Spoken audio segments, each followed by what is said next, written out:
1 week முன்னால் phone பண்ணேன் இந்த பில்டிங் மேட்டரா. ஆனால் ராஜஸ்தான் போயிட்டு வந்துடுறேன், வந்து பேசுவோம்னாரு. ராஜஸ்தான் போனவர் திரும்பலை. உண்மையா பொய்யா அப்படின்றதுக்காக விக்ரமன் சாருக்கு பேசினேன். சார் ஒரு சின்ன ஆக்சிடென்ட்னு சொல்கிறாங்களா சார்? என்ன சார் சின்ன ஆக்சிடென்ட்லங்க, பெரிய ஆக்சிடென்ட், இறந்துட்டாருங்க அப்படின்னு அவரும் அழுதுகிட்டே சொன்னார். ஒரு 10 நாளைக்கு முன்னால் எனக்கு ஒரு இன்ட்யூஷன் வருது, சௌத்ரி சாரை போய் பாரு. உங்களுக்கு தோணுது? ஒரு உயிரோடு இருக்கும்போதே போய் பார்த்துறேன், ஆனால் எனக்கு ஏதோ தப்பு நடக்க போகுதுங்க மாதிரி. ஏன்னா யார் ரொம்ப நாள் ஆச்சுனாரு. நான் இல்லை சார், காலில் விழுந்து ஆசீர்வாதம் வாங்க சார், உங்களை ஒரு ஃபோட்டோ எடுத்துக்கிறேன் சார் சொல்லி நான் ஒரு சின்ன சால்வை போட்டு ஒரு ஃபோட்டோ. நான் பார்த்த அதே சௌத்ரியை 40 வருஷம் 35 வருஷம் அப்படியே தான் பார்த்தேன். ஒரு சேஞ்சும் கிடையாது. நாட்டாம வரைக்கும் பண்ணுறேன், நல்ல காசு நானும் நிறைய காசு சம்பாதிச்சிட்டோம். எனக்கு ஒரு ஆசை வந்துச்சு, நான் ஒரு படம் பண்ண போகிறேன், டைரக்ட் பண்ண போகிறேன் சார். அப்படி பார்த்தாரு, கண்டிப்பாக எடுக்கணுமா? ஆமாம் சார், லட்சியம் சார். எடுத்து படம் அட்ரு ஃப்ளாப். பயங்கரமாக இருக்க ரூபாயும் போய், சம்பாதிச்ச ரூபாயும் போய், வாழ்க்கையில் 0, ஒரே நைட்டில் 0. ஒரு 10 வருஷம் உழைப்பு எல்லாம் போச்சு. எல்லாம் போயிடுச்சா? போயிடுச்சு சார். அதுதான் சினிமா. ஆனால் நீங்கள் சொல்லும் போது கூட 10,000 ரூபாய் கூட கொடுக்க மாட்டாங்க, ஆனால் 1 கோடி. ஆமாம், சூப்பர் குட் பேனரில் போய் கண்ணாத்தாள் பொன்னாத்தாள்லாம் எடுத்தால் ஒரு மாதிரி வீக்காக இருக்கும். நீயே ப்ரொடியூஸ் பண்ணிக்கோ, நீயே டைரக்ட் பண்ணிக்கோ, ஃபுல் ஃபைனான்ஸ் நான் பண்ணுறேன். எவ்வளோ வரும்னாரு? 1 கோடி ரூபா வரும் சார். நான் பண்ணுறேன், ஃபினான்ஸ் பண்ணுறேன். ஒரு தெய்வத்துக்கு இணையாக நம்ம 0வாக இருந்த நேரத்தில் 1 கோடி ரூபா ஒரு ஆள் கொடுத்து நம்மளை நம்பி படம் எடுக்க சொல்லணும்னா அது இன்றைக்கி கூட நடக்குமான்னு எனக்கு தெரியல. 99 படம், அந்த 100வது படத்துக்கு தான் வந்து நிறைய விஷயங்கள் பேசிகிட்டு இருந்தாங்க. இன்ஃபேக்ட் விஜய் சார் கூட ஆக்சுவலாக அவர் ஒரு 100 வயசு வரைக்கும் வாழ வேண்டிய ஆள். இந்த ஆக்சிடென்ட் மட்டும் கடவுள் நடத்தாமல் இருந்தாருன்னா. சம்மர் வந்தாச்சு, எங்க கிட்ட விட்டுருங்க, நாங்க பாத்துக்கிறோம்.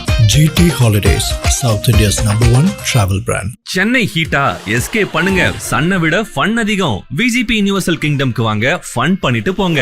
BCA Cyber Security, AI and ML, BBA Digital Marketing, FinTech and Digital Banking. சரி, இந்த மாதிரி ஒரு தருணத்தில் உங்களை சந்திக்கிறது வந்து ரொம்ப கஷ்டமாக இருக்குது. ஏன்னா நிறையா விஷயங்கள், சினிமா சார்ந்த விஷயங்கள் நம்ம பேசியிருக்கோம்.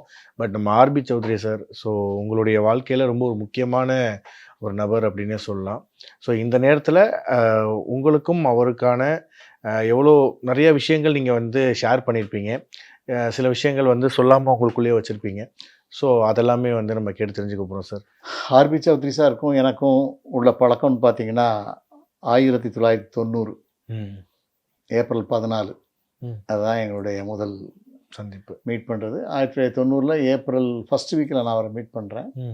14 அவருடைய படம் ரிலீஸ், முதல் படம் புது வசந்தம்னு, விக்ரமன் சாரோட ஃபஸ்ட் படம். விக்ரமன் சாருக்கும் லைஃப் கொடுத்த படம், எங்களுக்கும் லைஃப் அந்த படம் தான். அப்போ அந்த சௌத்ரி சாரை முதல்ல பார்க்கறதுக்காக, உதாரணத்துக்கு படம் ஒரு 10ஆம் தேதி நான் படம் பார்க்குறேன்னு வச்சுக்கலாம். 90 ஏப்ரல் 10ஆம் தேதி பார்க்குறேன். அப்போ அந்த மீடியேட்டர்ஸ்லாம் அங்கே சார்ட்டை கூப்பிட்டு போகிறாங்க. அப்போ தான் நான் முதல்ல சௌத்ரி சாரை பார்க்குறேன். டோரை திறந்துட்டு வந்தால் ஒரு 10க்கு 10 இந்த சைஸ் ஒரு ரூமில் ஒரு ஆஸ்ப்ரோ சீட் போட்டு ஒரு ஆஃபீஸ், ஒரு ஃபேன் மட்டும் ஓடிட்டு இருக்கு. உடனே எல்லா டர்ன் ஒவ்வொருத்தராக கோயம்புத்தூர், சேலம், மதுரை, NSC, சிட்டி, அப்படி ஒரு டிஸ்ட்ரிபியூட்டர் பார்த்துட்டு வெளியே வராங்க. நான் லாஸ்ட்டு, திருநெல்வேலி லாஸ்ட் ஏரியா தானே, அதனால் லாஸ்ட்லாம் பார்க்க வந்தேன். நான் பார்த்த அதே சௌத்ரியை 40 வருஷம் 35 வருஷம் அப்படியே தான் பார்த்தேன். ஒரு சேஞ்சும் கிடையாது. அப்போ இருந்து இப்போ வரைக்குமே அசர மாட்டார், அதிர மாட்டார், ஒரு ஆஹா அப்படி இப்படி ஓகோன்னு ரொம்ப மிரள மாட்டார். கேஷுவலாக, காமாக, சைலண்டாக, செட்டில்டாக இருப்பார். நான் பார்க்கும்போது இப்படி தான் இருப்பார். அவ்வளோதான் ரியாக்ஷன். வாங்க உட்காருங்கலாம் கிடையாது. சொல்லுங்க என்ன விஷயம், அதான் ரியாக்ஷன். சார் படம் பார்த்தேன் சார், சூப்பர் சார், எக்ஸ்ட்ராடினரி, அந்த படம் பெரிய சக்ஸஸ் ஆகும் சார். எனக்கு இப்படி தான் படுது, அப்படி தான் படுது. ஓடும்ல, பெருசாக ஓடும் சார். டிகே பண்ணிக்கிறீங்களா? பண்ணிக்கிறேன் சார். எவ்வளோ சார் ரேட்டு அப்படின்னு நான் கேட்குறேன். ஒரு 4.5 சொல்கிறாரு. அப்படி ஒரு 50 ரூபா நான் குறைப்பேன்னு நினைக்கிறேன். ஒரு 4.5 ஓகே சார். நான் இம்மிடியட்டாக ஓகே சார், சினிமாவுக்கு நீங்கள் புதுசா அப்படின்னாரு. ஆமாம் சார், பரவாயில்ல, ஸ்பீடாக இருக்கீங்க, பட் இந்த படம் தப்பு பண்ணாது, போயிட்டு வாங்க. 3 பிரிண்டோட திருநெல்வேலி ஏரியா கொடுக்குறாரு. அப்புறம் பிரிண்டெல்லாம் எடுத்துகிட்டு போகும்போது சொல்கிறேன், சார் இந்த படத்தை எனக்கு கம்மியாக கொடுத்துட்டீங்க, இந்த படம் பெரிய ஹிட்டாக போகுது, நான் உங்களுக்கு ஒரு 5 lakhs எக்ஸ்ட்ரா கொடுப்பேன் சார் அப்படின்னு நான் சொல்கிறேன். அதை கூட பெருசாக மைண்ட் பண்ணிக்கலாம். ம். ம். அப்புறம் பார்க்கலாம் போங்க அப்படின்றாரு. சினிமாவில் சொல்லுவாங்க வரமாட்டாங்கன்னு நினச்சாரா என்னன்னு தெரியல. ம். பட் எனக்கு ஒரு மனசாட்சி இருந்ததுனால நான் என்ன பண்ணேன், படம் நான் நினச்ச மாதிரி மிகப்பெரிய ஹிட் ஆச்சு. ம். ஒரு 5 lakhs 4.5 ப்ளஸ் பப்ளிசிட்டி ஒரு 50 ரூபா, 5 lakhs இன்வெஸ்ட் பண்ண படம் வந்து 20 lakhsக்கு மேலே பண்ணுச்சு. ம். எனக்கு ஒரு மனசாட்சி பிடிச்சி நம்ம அன்றைக்கி தரேன்னு சொல்லிட்டோம், அந்த 10 ரூபாய்க்கு கொடுத்துடலாம் சொல்லி 10 lakhs எடுத்து 5 lakhs எடுத்துக்கிட்டு அவரை வந்து நான் மீட் பண்ணேன். ஒரு படம் ரிலீஸ் ஆன ஒரு மாதத்துக்குள்ளே வந்து மீட் பண்ணேன். ம். அப்பவும் டி நகர் வீட்டில் அவர் இருந்தார். ம். அந்த வீட்டில் போய் பார்த்தேன். ம். பார்த்ததும் டோரை தட்டினா திறந்தார். அப்போ தான் வீட்டுக்கு யாரும் போக மாட்டாங்க பெரும்பாலும். நான் பணம் கொண்டு வந்திருக்கேன்னு சொன்னாலும் ஆஃபீஸ்லேருந்து நீங்கள் வேணால் வீட்டுக்கு போயிடுங்க, நான் வரமாட்டாரு, மண்டே தான் வருவார். அப்போ சண்டே ஏதோ ஒரு நாள். அப்புறம் அங்கே போயிட்டு அவருக்கே ஒன்றும் புரியலை. திடீர்னு வந்து என்ன அப்படின்னாரு, சார் அந்த 5 லட்ச ரூபா கொண்டு வந்திருக்கேன் சார் அப்படின்னா. அப்படியே பார்த்தாரு. அப்படிங்கிறாரு. வச்சுட்டு போங்க நான் அப்புறம் பேசுகிறேன் அப்படின்றாரு. சரி சார் நான் புறப்படுறேன் சார். மண்டே ஒரு 11 o'clock ஆஃபீஸ் வாங்க. ஓகே. அப்புறம் மண்டே போகிறேன். அந்த காலகட்டத்தில் இருந்து அவர் என்ன சொன்னார்னா, இனிமேல் நம்மளுக்குள்ள டிஸ்ட்ரிபியூஷன் ரேட்லாம் ஒன்றும் ஃபிக்ஸ் பண்ண வேண்டாம், சும்மா உங்கள் கையில் இருக்கிறத கொடுத்துட்டு போங்க, படத்தை எடுத்துகிட்டு போங்க, எவ்வளோ ஓடுதோ அதில் ஆளுக்கு பாதி வச்சுக்கலாம் அப்படிங்கிற ஒரு அண்டர்ஸ்டாண்ட் பண்ணுறேன். சூப்பர், ஓகே சார், தேங்க்யூ சார்ன்ட்டு. அது நானும் கொஞ்சம் நேர்மையாக, அது எந்த பிரச்சனை இல்லாமல் என்ன வருதோ அதை பாதி கொடுத்துருது, பாதி நமக்கு போதும். அப்புறம் சக்ஸஸை கண்டும் மிரள மாட்டார், தோல்வியை கண்டும் அதிர மாட்டார். 2வது படம் பண்ணார் பெரும்புள்ளி, அதே விக்ரமன் சார் வச்சு. அந்த படம் அட்டர் ஃப்ளாப். நல்ல படம், ஆனால் கமர்ஷியலாக போகலை. அப்போ நான் திருநெல்வேலி ரிலீஸ் பண்ணிட்டு ஏதோ சும்மா ஒரு அட்வான்ஸ் கொடுத்துட்டு ரிலீஸ் பண்ணிட்டு மறுநாள் ஒரு 1 வீக்கில் நான் அவரை போய் பார்க்க போகிறேன். இப்படிதான் டோர் திறந்துட்டு உள்ளே போனால் எப்படி போகுது அப்படின்னு சொன்னார். கேட்டேன் அட்டர் ஃப்ளாப் சார், தெரியும் அப்படி தான் போகும், நல்லா இல்லை, அவ்வளோதான், அடுத்து பண்ணிக்கலாம், சேரன் பாண்டியன் பண்ண போகிறோம், பண்ணிக்கலாம். ஓகே சார், சேரன் பாண்டியன், இப்படி ஒவ்வொரு படங்களாக பண்ணுறோம். இன்னும் சொல்கிறாரு, நீங்கள் வேறு படம் பண்ணால் கூட சொல்லுங்கள், அதில் நான் பார்ட்னர்ஷிப்பாக ஜாயின் பண்ணி 2 பேரும் சேர்ந்து கூட பண்ணுவோன்றாரு. கும்பகர தங்கையான்னு சங்கிலி முருகன்கிட்ட பிரபு சார் நடிக்கிற படம் வரும், அதில் சாரோட பார்ட்னர். இப்படி பண்ணி சக்ஸஸ்ஃபுல்லாக போயிட்டுருக்கு. நாட்டாம வரைக்கும் பண்ணுறேன், நல்ல காசு நானும் நிறைய காசு சம்பாதிச்சிட்டோம். இப்போ எனக்கு ஒரு ஆசை வந்துச்சு, நான் ஒரு படம் பண்ண போகிறேன், டைரக்ட் பண்ண போகிறேன் சார், நான் சொந்த படம் எடுக்க போகிறேன் சார். அவர் நீங்கள் தான் தலைமை தாங்கணும், நீங்கள் தான் குத்து விளக்கு ஏற்றணும் அப்படி பார்த்தாரு. அவர் ரியாக்ஷன் தான் இப்படி தான் இருக்கும், கண்டிப்பாக எடுக்கணுமா, ஆமாம் சார், லட்சியம் சார், எடுத்துக்கங்க அப்படிங்கிற மாதிரி. ஆனால் நீங்கள் சொல்லும் போது கூட 10,000 ரூபாய் கூட கொடுக்க மாட்டாங்க, ஆனால் 1 கோடி படம் எடுக்கிறதுக்கு அவர். அது இப்போ இனிமேல் நான் சொல்கிறேன், ஓகே எடுங்க அப்படின்ட்டாரு. எடுத்து படம் அட்ரு ஃப்ளாப். நான் எடுத்த படம் அட்ரு ஃப்ளாப். அருவாவேலுன்னு ஒரு படம், நாசர் ஊர்வசி. ரொம்ப பயங்கரமாக இருக்க ரூபாயும் போய் சம்பாதிச்ச ரூபாயும் போய் வாழ்க்கையில் 0, ஒரே நைட்டில் 0. ஒரு 10 வருஷம் உழைப்பு எல்லாம் போச்சு. 81 சென்னை வந்து 91 வரைக்கும் எல்லாம் வேஸ்ட்டாக போச்சு. என்ன பண்ணனே தெரில, ஊருக்கு போயிட்டேன், தென்காசி, சொந்த ஊர் தென்காசி பக்கம் கீழப்பா ஊர்னு ஒரு வில்லேஜ். அங்கேருந்து என்னடா பண்ணோம், தோத்துட்டோமே வாழ்க்கையில், எல்லா பக்கமும் ஜெயிச்சு வந்து நம்மளே ஜட்ஜ் பண்ணி நிறையா படம் ரிவ்யூ பண்ணோம், எல்லாம் பண்ணோம். இப்போ நம்ம சொந்த படத்தில் சக்ஸஸ்ஃபுல்லாமல் தப்பாக பண்ணிட்டோமேன்ட்டு சரி ஒரு பக்தி படம் எடுக்கலாம்னு சொல்லி ஒரு கதை எழுதிட்டு நான் வந்தேன், கண்ணாத்தாள் டைட்டில். அப்போ சவுதி சாரை வந்து பார்த்தேன், அதே ரியாக்ஷன் தான். போய் பார்த்தேன், எல்லாம் போயிடுச்சா, போயிடுச்சு சார், அதுதான் சினிமா. சினிமாங்கிறது ஒரு காணல் நீர், கிட்ட போனால் அள்ள முடியாது, நாங்கள்லாம் சம்பாதிக்கிறது மாதிரி அள்ளுறது மாதிரி உங்களுக்கு தெரிஞ்சில்ல, அது எல்லாருக்கும் நடக்காது, எழுதியிருக்கணும் அப்படின்னாரு. இப்போ என்ன விஷயமா, என்ன பார்க்கணும் அப்படின்னாரு. ஒரு கதை சொல்லணும் சார். யார் பாப்பா, ஃபர்ஸ்ட் படம் அட்ரு ஃப்ளாப், 2வது படம் யார் கதையை யார் கேட்பா, யார் ஒன்று வச்சு படம் எடுப்பா, யாருமே எடுக்க மாட்டாங்க சார். நீங்கள் நினச்சா எடுக்கலாம், நீங்கள் நினச்சா கதை கேட்கலாம்.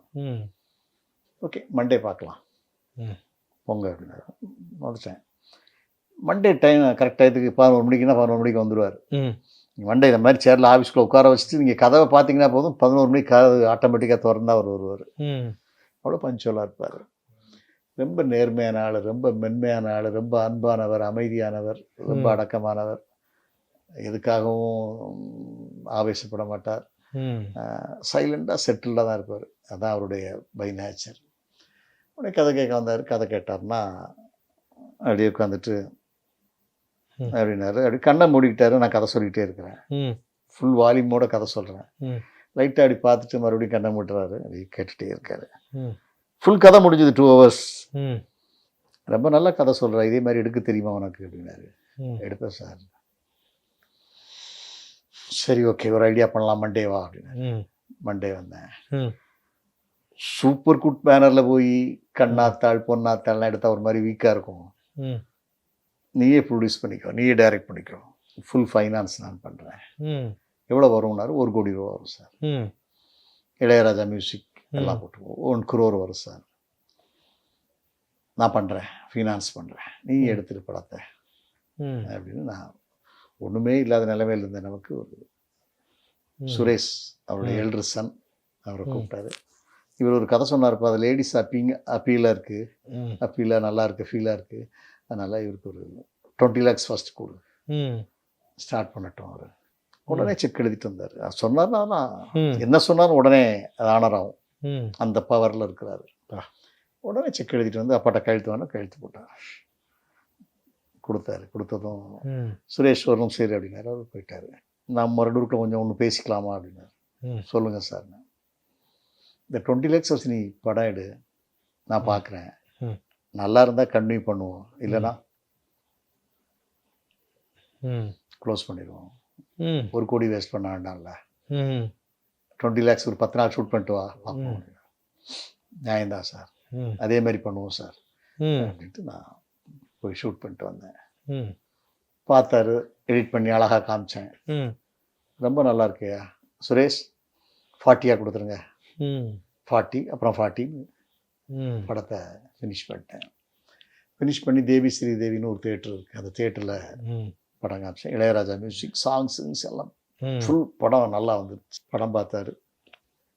பார்த்துட்டு பாரதி படம் நல்லா இருக்கு, இது சூப்பர் குட் பேனரில் வந்தால் தப்பு இல்லைன்னு நினைக்கிறேன், மாற்றிக்கலாமா? சார் உங்கள் படம் சார், நீங்கள் பார்த்து போட்ட பிக்சர் சார், என்ன வேணாலும் பண்ணலாம் சார். நைட்டோட நைட்டாக பேனரை மாற்றி சூப்பர் குட்டுக்கு மாற்றணும்.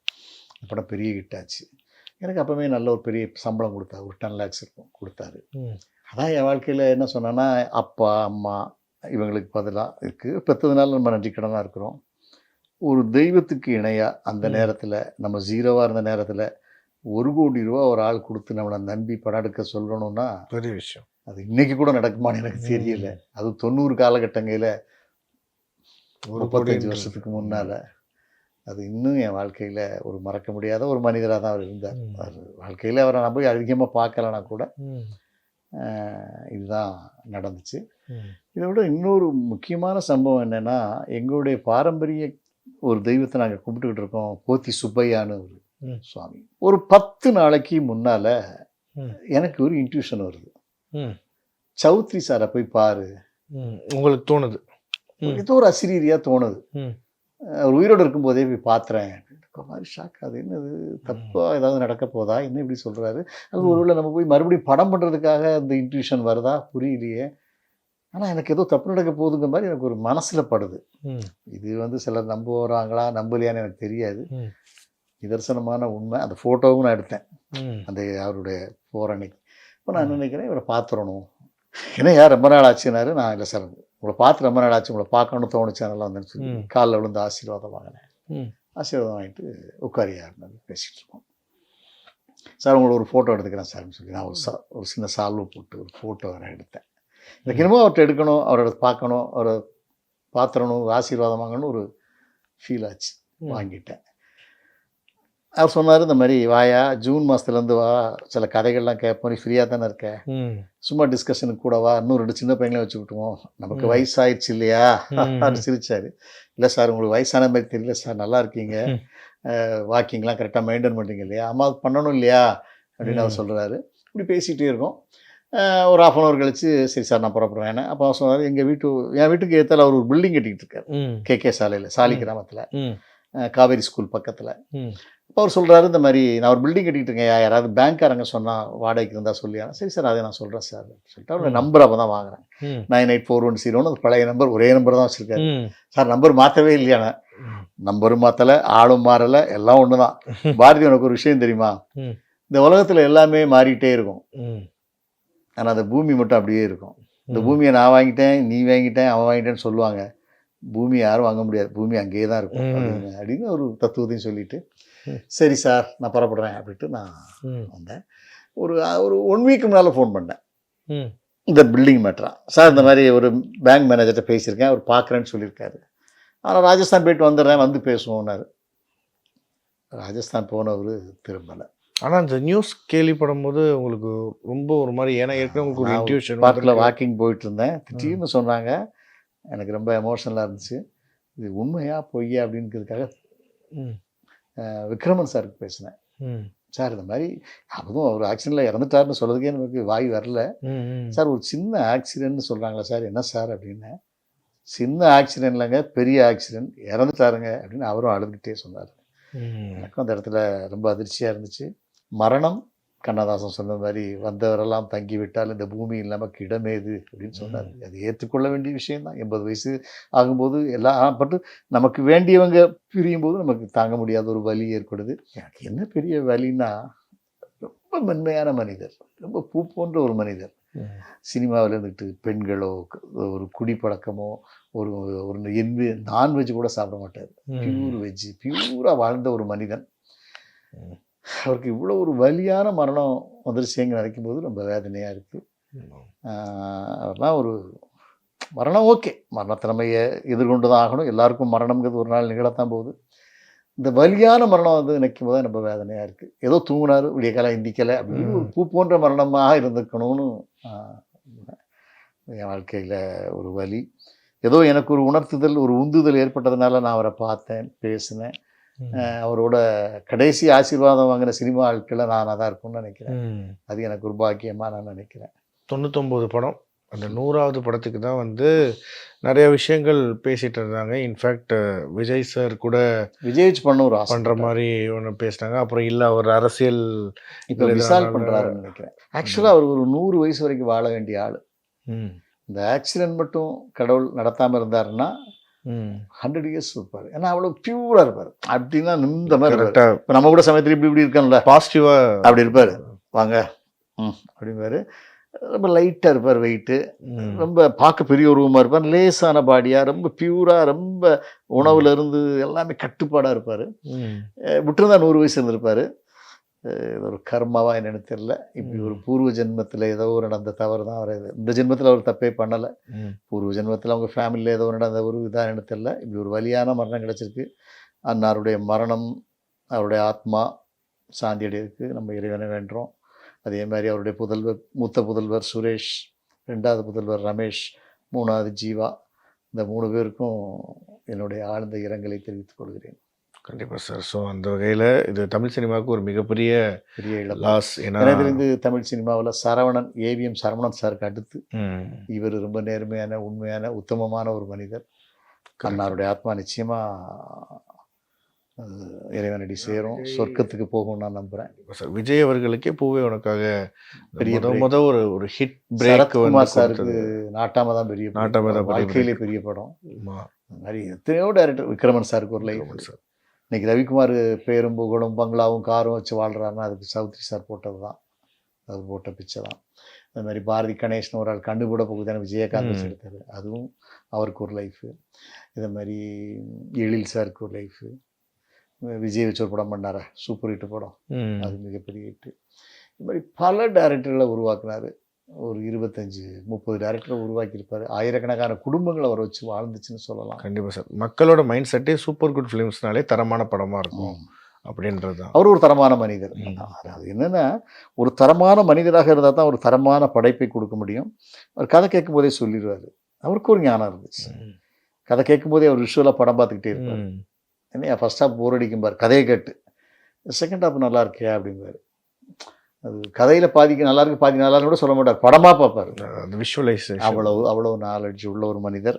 அவருடைய அந்த டேஸ்ட்டு, அவருடைய அந்த தன்மை இருந்தனால தான் அப்படி வெற்றி பெற முடிஞ்சது. Thank you sir, thank you so much for lovely time. உண்மையிலே அவரை பற்றி நீங்கள் ரொம்ப ஆத்மார்த்தமாக உங்கள் மனசில் இருந்த வார்த்தைகள் அதான் சார், நான் இதில் போய் சொல்லணும்னு இல்லை, எனக்கு ஒரு இன்ட்யூஷன் ஏற்பட்டது உண்மை, அவரை பார்க்கணும்னு ஏற்பட்டது உண்மை. அந்த ஃபோட்டோ கூட காட்டுறேன், கண்டிப்பாக அந்த ஃபோட்டோவை நீங்கள் போடுங்க.